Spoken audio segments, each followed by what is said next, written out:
السلام علیکم ورحمۃ اللہ وبرکاتہ۔ اللہم صلی علی محمد وعلی آل محمد کما صلیت علی ابراہیم وعلی آل ابراہیم انک حمید مجید۔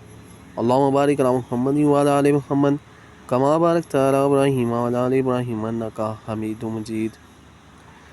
آج ہم انشاءاللہ ریق المختوم کا سیشن 3 کرنے جا رہے ہیں۔ ماشاءاللہ 2 خیر و عافیت سے کمپلیٹ ہو گئے۔ اللہ تعالیٰ ہمیں نبی کریم صلی اللہ علیہ وآلہ وسلم کی سیرت پر عمل کرنے کی توفیق عطا فرمائے۔ تمام بھائیوں سے ریکویسٹ ہے کہ اس سیریز کو لازمی دیکھیں، یہ آپ کے لیے بہت فائدہ مند ہوگی۔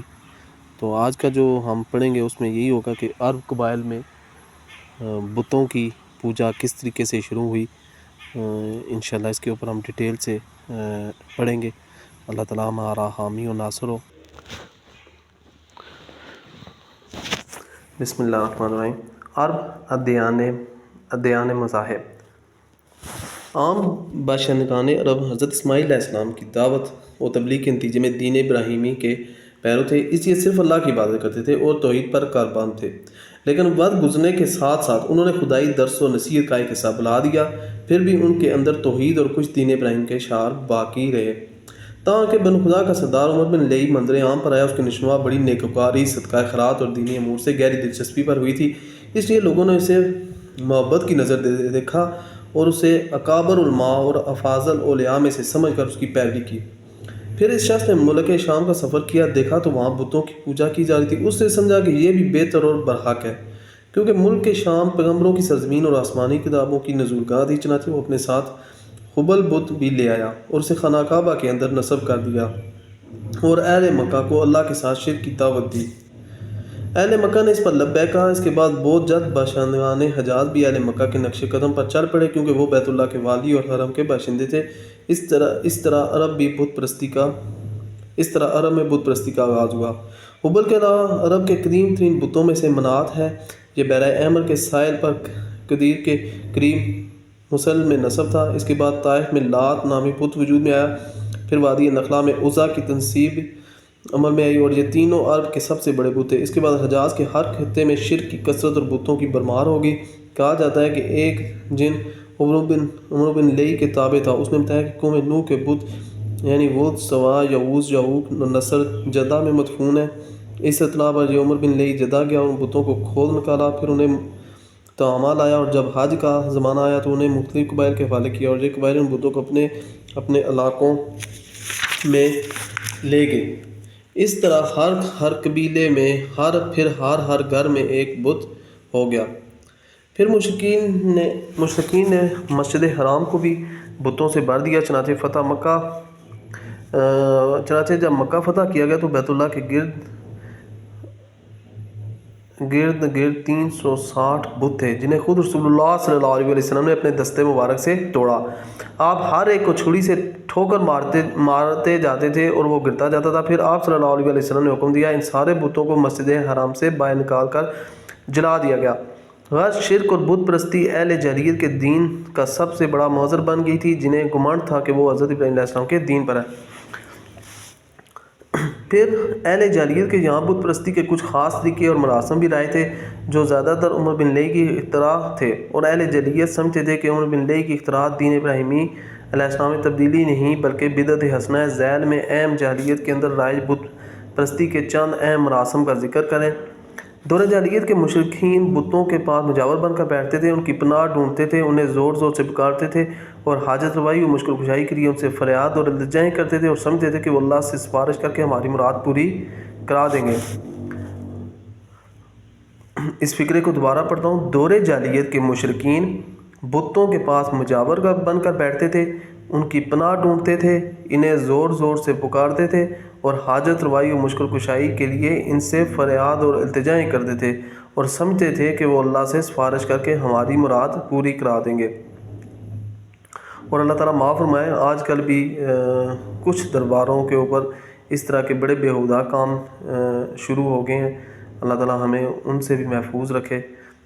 بتوں کا حج و طواف کرتے تھے، ان کے سامنے عجز و نیاز سے پیش آتے تھے، انہیں سجدہ کرتے تھے، بتوں کے لیے نذرانے اور قربانیاں پیش کرتے اور قربانی کے ان جانوروں کو کبھی بتوں کے آستانوں پر لے جا کر ذبح کرتے تھے اور کبھی کسی بھی جگہ ذبح کر لیتے تھے مگر بتوں کے نام پر ذبح کرتے تھے۔ ذبح کی ان دونوں صورتوں کا ذکر اللہ تعالیٰ نے قرآن مجید میں کیا۔ شہادت بسم اللہ الرحمن الرحیم وما ذبح علی النصب، یعنی وہ جانور بھی حرام ہیں جو آستانوں پر ذبح کیے گئے ہیں۔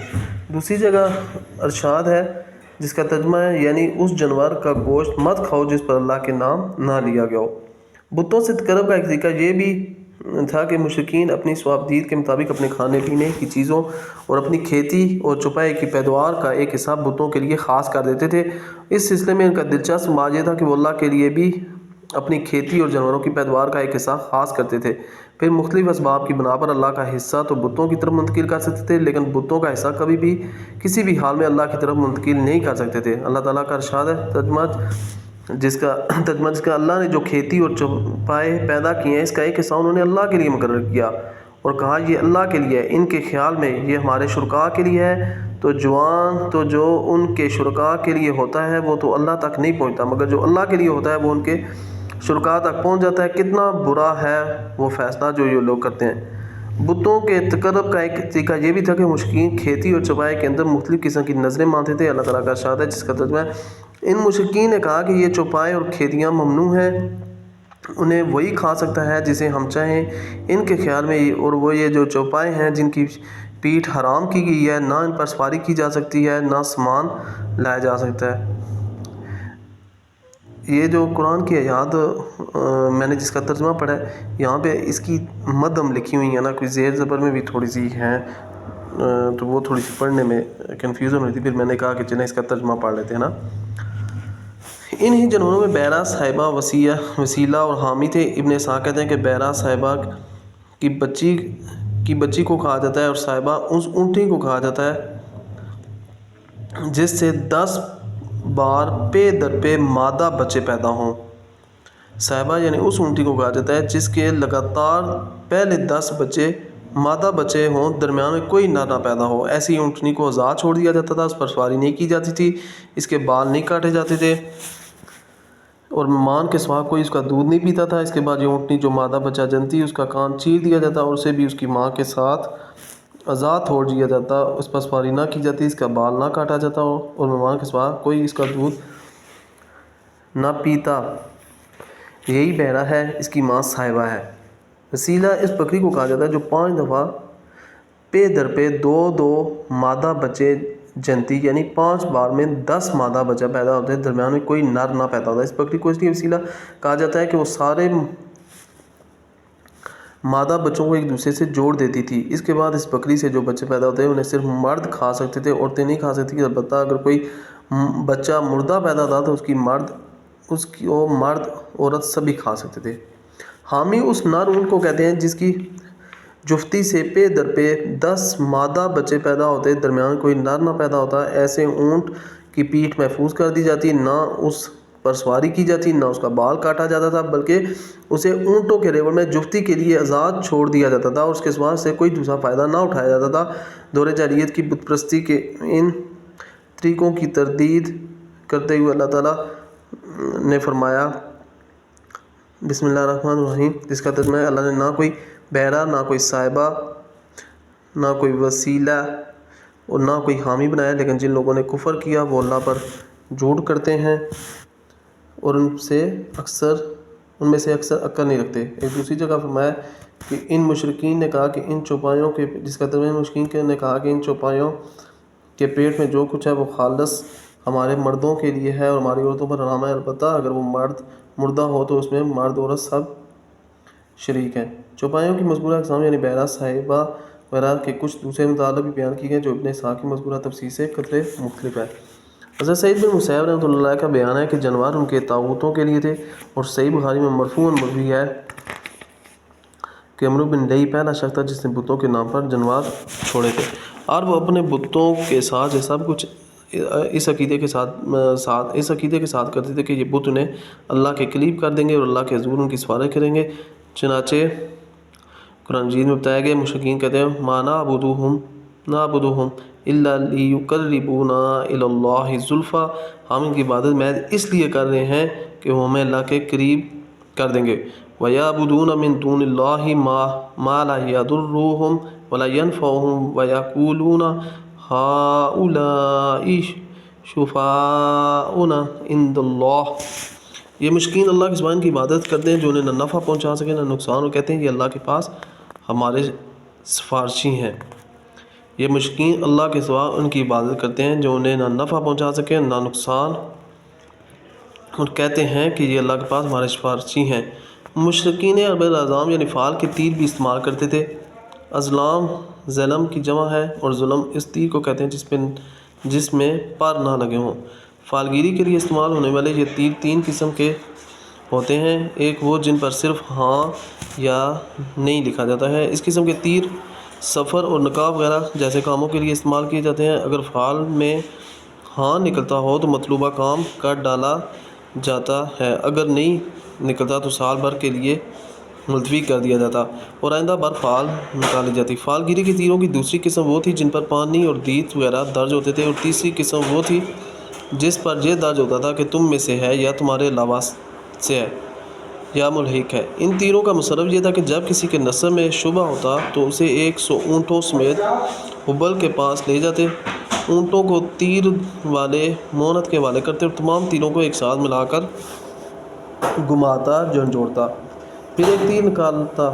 اب اگر یہ نکلتا کہ تم میں سے ہے تو وہ ان کے قبیلے کا ایک معزز فرد قرار پاتا، اور اگر یہ برآمد ہوتا کہ تمہارے غیر سے ہے تو حلیف قرار پاتا۔ اگر یہ نکلتا کہ ملحق ہے تو ان کے اندر اپنی حیثیت پر برقرار رہتا، نہ قبیلے کا فرد مانا جاتا نہ حلیف۔ اسی سے ملتا جلتا ایک رواج مشرکین میں جوا کھیلنے اور جوئے کے تیر استعمال کرنے کا تھا۔ اس تیر کی نشاندہی پر وہ جوئے کا اونٹ ذبح کر کے اس کا گوشت بانٹتے تھے۔ مشرکین عرب کانوں، راکوں اور نجومیوں کی خبروں پر بھی ایمان رکھتے تھے۔ کہان اسے کہتے ہیں جو آنے والے واقعات کی پیشن گوئی کرے اور راز ہائے سربدستہ سے واقفیت کا دعوے دار ہو۔ بعض کاہنوں کو یہ بھی دعویٰ تھا کہ ایک جن ان کے تابع ہے جو انہیں خبریں پہنچاتا رہتا ہے، اور بعض کاہن کہتے تھے کہ انہیں ایسا فہم عطا کیا گیا جس کے ذریعے وہ غیب کا پتہ لگا لیتے ہیں۔ یعنی بعض اس بات کے مدعی تھے کہ جو آدمی ان سے کوئی بات پوچھنے آتا اس کے قول و فعل سے یا اس کی حالت سے کچھ مقدمات اور اسباب کے ذریعے وہ جائے واردات کا پتہ لگا لیتے تھے۔ اس قسم کے آدمی کو عراف کہا جاتا تھا، مثلاً وہ شخص جو چوری کے مال، چوری کی جگہ اور گم شدہ جانور وغیرہ کا پتہ ٹھکانہ بتاتا تھا۔ نجومی اسے کہتے ہیں جو تاروں پر غور کر کے ان کی رفتار اوقات کا حساب لگا کر پتہ لگاتا ہے کہ وہ دنیا میں آئندہ کیا حالات و واقعات پیش آئیں گے۔ ان نجومیوں کی خبروں کو ماننا در حقیقت تاروں پر ایمان لانا ہے، اور تاروں پر ایمان لانے کی ایک صورت یہ بھی تھی کہ مشرکین عرب نشتروں پر ایمان رکھتے تھے اور کہتے تھے کہ ہم پر فلاں اور فلاں نشتر سے بارش ہوئی ہے۔ مشرکین میں بدشگونی کا بھی رواج تھا، اسے عربی میں تیرت کہتے ہیں۔ اس کی صورت یہ تھی کہ مشرکین کسی چڑیا یا ہرن کے پاس جا کر اسے بھگاتے تھے، پھر اگر وہ دائیں جانب بھاگتا تو اسے اچھائی اور کامیابی کی علامت سمجھ کر اپنا کام کر گزرتے، اور اگر بائیں جانب بھاگتا تو اسے نحوست کی علامت سمجھ کر اپنے کام سے باز رہتے۔ اس طرح اگر کوئی چڑیا یا جانور راستہ کاٹ دیتا تو اسے بھی منحوس سمجھتے۔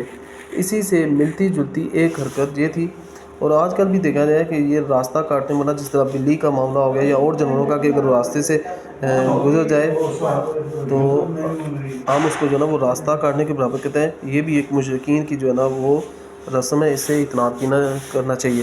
اسی سے ملتی جلتی ایک حرکت یہ بھی تھی کہ مشرکین خرگوش کے ٹخنے کی ہڈی لٹکاتے تھے، اور بعض دنوں مہینوں جانوروں، گھروں اور عورتوں کو منحوس سمجھتے تھے، بیماریوں کی چھوت کے قائل تھے، اور روح کے الو بن جانے کا عقیدہ رکھتے تھے۔ یعنی ان کا عقیدہ تھا کہ جب تک مقتول کا بدلہ نہ دیا جائے اس کو سکون نہیں ملتا، اس کی روح الو بن کر بیابانوں میں گردش کرتی رہتی ہے اور پیاس یا مجھے پلاؤ کی صدا لگاتی رہتی ہے۔ جب اس کا بدلہ لے لیا جاتا ہے تو اسے راحت اور سکون مل جاتا ہے۔ دین ابراہیمی میں قریش کی بدعت یہ تھے اہل جاہلیت کے عقائد و اعمال، اس کے ساتھ ہی ان کے اندر دین ابراہیمی کے کچھ باقیات بھی تھے، یعنی انہوں نے یہ دین پورے طور پر نہیں چھوڑا تھا، چنانچہ وہ بیت اللہ کی تعظیم اور اس کا طواف کرتے تھے، حج و عمرہ کرتے تھے، عرفات مزدلفہ میں ٹھہرتے تھے، ہدی کے جانوروں کی قربانی کرتے تھے۔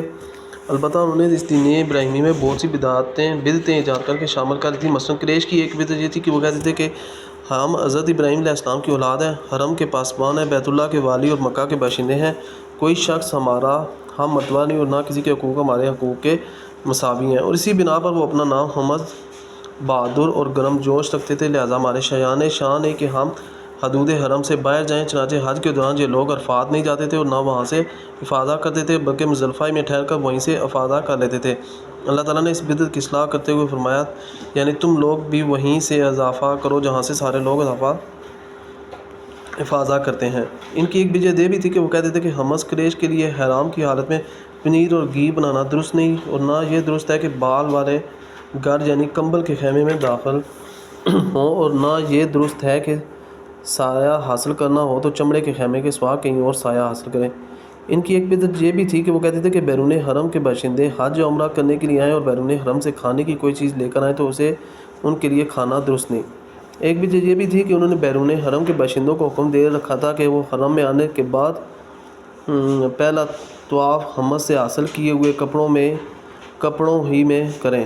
چنانچہ اگر ان کا کپڑا دستیاب نہ ہوتا تو وہ مرد ننگے طواف کرتے اور عورتیں اپنے سارے کپڑے اتار کر صرف ایک چھوٹا سا کھلا ہوا کرتا پہن لیتی اور اسی میں طواف کرتی، اور اس دوران یہ شعر پڑھتی جاتی: آج کچھ یا کل شرمگاہ کھل جائے گی، لیکن جو کھل جائے میں اسے دیکھنا حلال نہیں قرار دیتی۔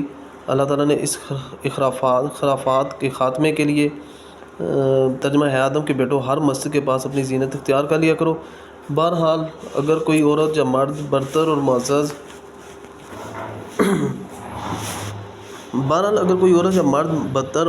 بن کر بیرون حرم سے لائے ہوئے اپنے ہی کپڑوں میں طواف کر لیتا تو طواف کے بعد ان کپڑوں کو پھینک دیتا، اس سے نہ خود فائدہ اٹھاتا نہ کوئی اور۔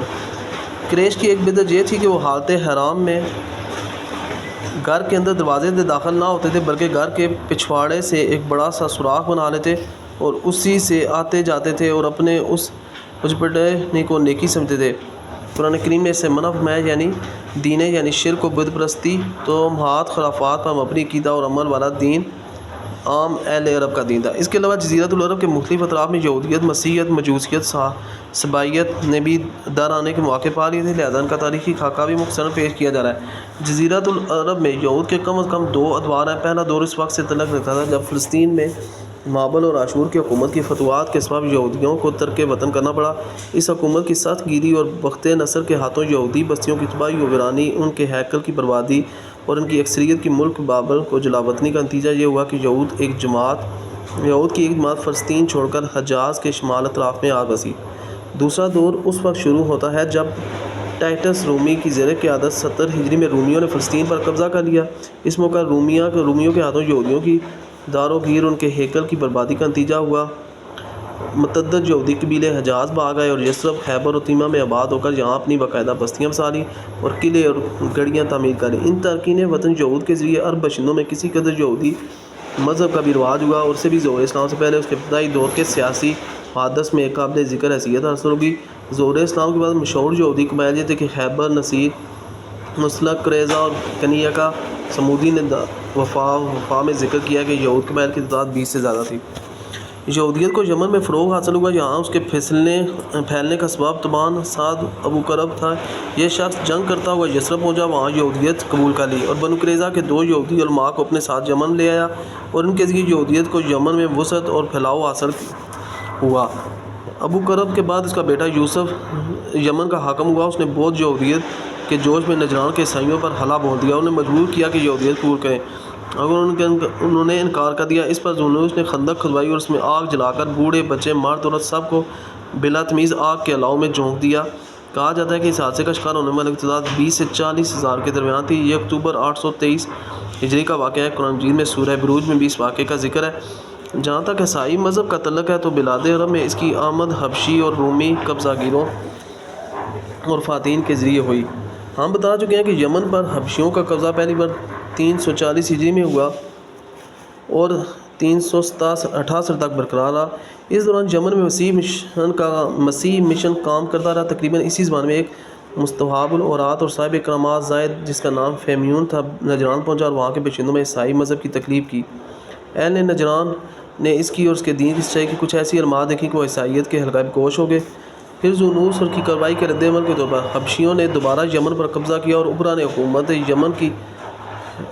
یمن کی باغ دوڑ اپنے ہاتھ میں لی تو اس نے بڑے جوش و خروش کے ساتھ بڑے پیمانے پر عیسائیت کو فروغ دینے کی کوشش کی۔ اسی جوش و خروش کا نتیجہ یہ تھا کہ اس یمن میں ایک کعبہ تعمیر کیا اور کوشش کی کہ اہل عرب کو مکہ اور بیت اللہ سے رو کر اسی کا حج کرائے اور مکہ کے بیت اللہ شریف کو ڈھا دے، لیکن اس کی اس جرت پر اللہ تعالیٰ نے اسے ایسی سزا دی کہ اولین اور آخرین کے لیے عبرت بن گئی۔ دوسری طرف رومی علاقوں کی ہمسائیگی کے سوا آل غسان، بنو تغلب اور بنو تی وغیرہ قبائل عرب میں عیسائیت پھیل گئی تھی، بلکہ ہیرا کے بعض عرب بادشاہوں نے بھی عیسائی مذہب قبول کر لیا۔ جہاں تک مجوسی مذہب کا تعلق ہے تو اسے زیادہ تر اہل فارس کے ہمسایہ عربوں میں فروغ حاصل ہوا، مثلا عراق، عرب، بحرین، الاسا، حجر اور خلیج عربی کے ساحلی علاقے۔ ان کے علاوہ یمن پر فارسی قبضے کے دوران وہاں بھی افراد نے مجوسیت قبول کر لی۔ باقی رہا صحابی مذہب تو عراق وغیرہ کے آثار قدیمہ کی کھدائی کے دوران جو کتابات برآمد ہوئے ان سے پتہ چلتا ہے کہ حضرت ابراہیم علیہ السلام کی کلدانی قوم کا مذہب تھا۔ دور قدیم میں شام و یمن کے بہت سے باشندے بھی اسی مذہب کے پیرو تھے، لیکن جب یہودیت اور پھر عیسائیت کا دورہ ہوا تو اسی مذہب کی بنیادیں ہل گئیں، اس کی شمع فروزہ گل ہو کر رہ گئی۔ تاہم مجوس کے ساتھ غلط ملت ہو کر ان کے پڑوس میں عراق، عرب اور خلیج عربی کے ساحل پر اس مذہب کے کچھ نہ کچھ پیروکار باقی رہے۔ دینی حالت جس وقت اسلام کا نیر تما طلوع ہوا، یہی مذاہب ادیان تھے جو عرب میں پائے جاتے تھے، لیکن یہ سارے ہی مذاہب شخصیت اور ریت سے دوچار تھے۔ مشرکین جن کا دعویٰ تھا کہ ہم دین ابراہیمی پر شریعت ابراہیمی کے اوامر نواہی سے کوسوں دور تھے، اس شریعت نے جن مقام میں اخلاق کی تعلیم دی تھی ان سے ان مشرکین کو کوئی واسطہ نہ تھا۔ ان میں گناہوں کی بھرمار تھی اور طویل زمانے کے اسباب ان میں بھی بت پرستوں کی وہی عادات اور رسومات پیدا ہو چلی تھی جنہیں دینی خرافات کا درجہ حاصل ہے۔ ان عادات اور رسوموں نے ان کی اجتماعی، سیاسی اور دینی زندگی پر نہایت گہرے اثرات ڈالے تھے۔ یہودی مذہب کا حال یہ تھا کہ وہ محض رہکاری اور توحکم بن گیا تھا۔ یہودی پیشوا اللہ کے بجائے خود رب بن بیٹھے تھے، لوگوں پر اپنی مرضی چلاتے تھے، ان کے دلوں میں گزرنے والے خیالات اور اونٹوں کی حرکات تک کا محاسبہ کرتے تھے۔ ان کی ساری توجہ اس بات پر مرکوز تھی کہ کسی طرح مال و ریاست حاصل ہو، خواہ دین برباد ہو ہی کیوں نہ ہو، کفر الخات کی فروغ ہی کیوں نہ حاصل ہو، ان تعلیمات کے ساتھ تساہل ہی کیوں نہ بڑھتا جائے جن کی تقدیس کا اللہ تعالیٰ نے ہر شخص کو حکم دیا، جن پر عمل درآمد کی ترغیب دیا۔ عیسائیت ناقابل فہم بت پرستی بن گئی تھی، اس نے اللہ اور انسان کو عجیب طرح سے غلط ملکہ دیا تھا۔ پھر جن عربوں نے اس دین کو اختیار کیا، اس پر دین کا کوئی حقیقی اثر نہ تھا، کیونکہ ان کی تعلیمات کے معلوف طرز زندگی سے میل نہیں کھاتی تھی اور وہ اپنے طرز زندگی چھوڑ نہیں سکتے تھے۔ باقی ادیان عرب کے ماننے والوں کا حال مشرکین ہی جیسا تھا، کیونکہ ان کے دل یکساں تھے، عقائد ایک تھے اور رسم و رواج میں ہم آہنگی تھی۔